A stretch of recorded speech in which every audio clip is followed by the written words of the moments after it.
कोई इन्हें भोलेनाथ कहता है तो कोई औढ़रदानी, तो कोई इन्हें अघोरी भी कहता है। लेकिन इन सब नामों के अलावा भगवान शिव का एक नाम और भी है, और वो नाम है त्रिपुरारी।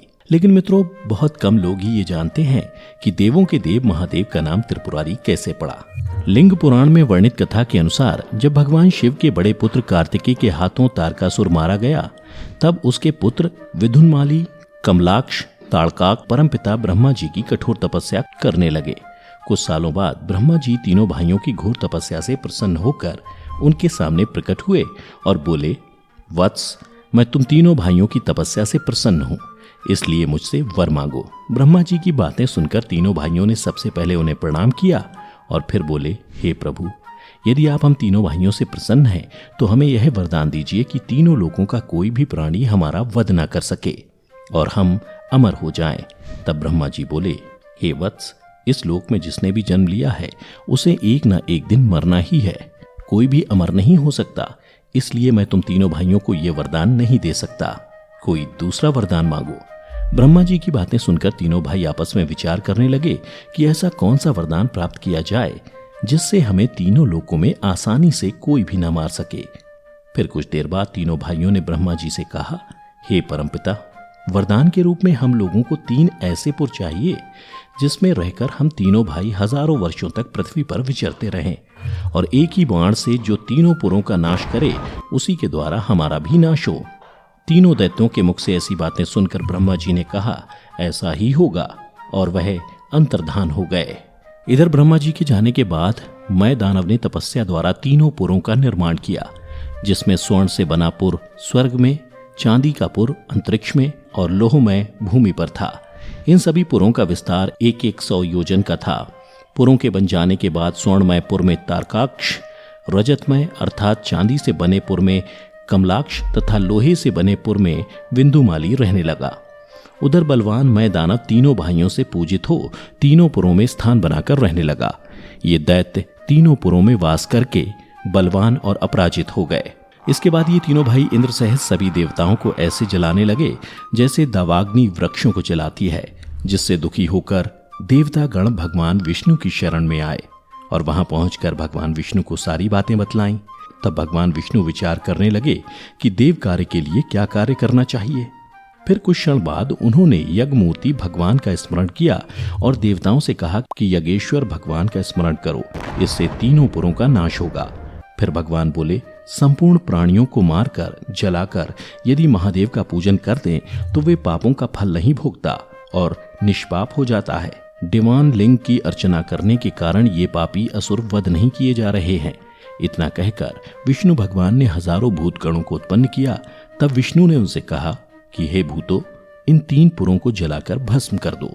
भगवान विष्णु की आज्ञा पाते ही भूतगण उन्हें प्रणाम कर तीनों पुरों को भस्म करने के लिए चल पड़े। परंतु वहां पहुंचकर पुरों के बदले सभी भूतगण ऐसे भस्म हो गए जैसे अग्नि में शलभ नष्ट हो जाते हैं। यह देखकर तीनों पुरों में रह रहे दैत्य बड़े प्रसन्न हुए और नृत्य करने लगे। उधर भूतगणों के भस्म होने के बाद इंद्र सहित सभी देवता दुखी हो गए और फिर भगवान विष्णु की शरण में आए और उनसे कहने लगे, प्रभु, हम लोगों को बचा लीजिए। देवताओं की बातें सुनकर विष्णु जी ने पुनः विचार किया कि त्रिपुरवासी दैत्य महापाप करके भी रुद्र का अर्चन करते हैं, इससे ये निष्पाप हो जाते हैं। उनके कार्यों में विघ्न होना चाहिए, तभी इनका नाश होगा। ऐसा विचार कर उन्होंने एक मायामयी पुरुष को उत्पन्न किया। उस मायावी पुरुष और उसके 16 लक्षण वाले शास्त्र को देखकर सभी हैरान होने लगे। फिर वह माया से निर्मित पुरुष दैत्यों के पुर में गया। दैत्य उससे मोहित होकर शस्त्र को छोड़कर उसके शिष्य बन गए। स्त्रियां पति को त्याग कर स्वच्छंद विचरने लगीं। स्त्री धर्म नष्ट हो जाने पर दुराचार फैल गया। तब विष्णु भगवान देवताओं के साथ देवादिदेव महादेव की स्तुति करने लगे और कहने लगे, जैसे समुद्र में तरंग समूह परस्पर टकराकर वहीं नष्ट हो जाते हैं, वैसे ही संपूर्ण जगत आप में से उत्पन्न होकर आप में ही लय हो जाता है। फिर देवताओं की स्तुति से प्रसन्न होकर देवादिदेव महादेव नंदी पर हाथ रखे प्रकट हुए और बोले, हे देवताओं, मैं त्रिपुर के दाह का उपाय करूंगा। इन्हीं के साथ सब नाग देवता और गण नाचने लगे तथा फूलों की वर्षा करने लगे। उधर कुंभोदर नाम का असुर देवताओं पर अत्याचार करने लगा, जिससे देवता हाहाकार करके भागने लगे। मुनि उस दैत्य के भय से ओम नमः शिवाय का मंत्र जप करने लगे। तब नंदीश्वर शूल हाथ में लेकर वृक्ष पर चढ़े हुए वहां पहुंचे। नंदी को देखकर कुंभोदर और उसके गण सिर से प्रणाम कर प्रार्थना करने लगे। आकाश में नंदी पर पुष्प वर्षा होने लगी। उन्हें देखकर इंद्रादिक देवता स्तुति करने लगे। हे शिलादि पुत्र, आपको नमस्कार है। इस प्रकार नंदीश्वर स्तुति से प्रसन्न होकर देवताओं से बोले, हे देवगण, आप लोग मेरे प्रभु के लिए धनुष, बाण, रथ आदि का निर्माण कराइए और तीनों पुरों को नष्ट हुआ समझिए। नंदी की बातें सुनकर देवतागण उसी क्षण देवशिल्पी विश्वकर्मा के पास गए और उन्हें सारी बातें बतलाईं। देवताओं की बातें सुनकर विश्वकर्मा तत्काल धनुष, बाण, रथ आदि का निर्माण करने लगे। इस क्रम में उन्होंने सबसे पहले एक दिव्य रथ का निर्माण किया, जिसमें दाईं ओर का पहिया सूर्य और बाईं ओर का पहिया चंद्रमा था। दक्षिण में 12 तथा उत्तर यानी बाईं में 16 अरा थे। दोस्तों, अरा गाड़ी के पहियों की वह चौड़ी पटरी होती है जो पहियों की गड़ारी और पुट्ठी के बीच में जड़ी रहती है।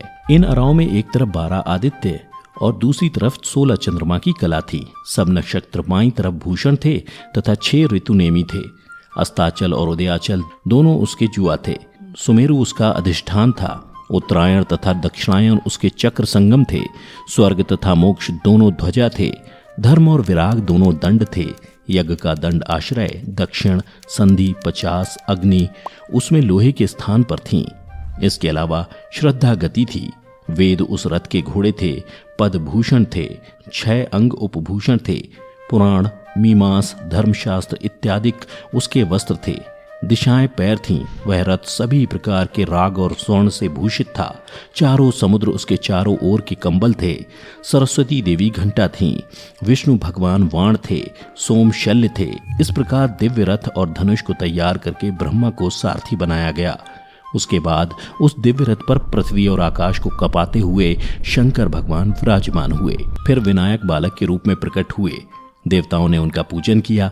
विनायक बोले, इस संसार में भक्ष भोज्य आदि पदार्थों से पूजा नहीं करेगा, वह देव हो या दानव हो, सिद्धि को प्राप्त नहीं करेगा।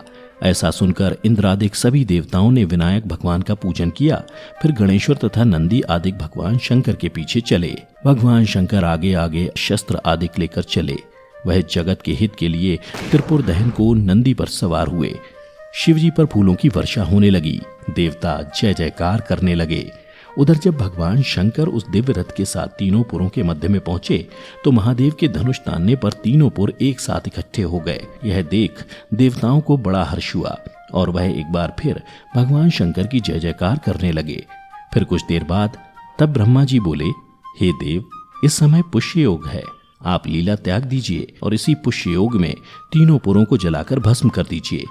तब भगवान ने हंसते हुए एक बाण को छोड़ा और वह बाण देखते ही देखते त्रिपुर को जलाकर भस्म कर गया और पुनः देव शंकर जी के पास लौट आया। यह देख सभी देवता उनकी स्तुति करने लगे। फिर सभी देवगण अपने धाम को लौट गए।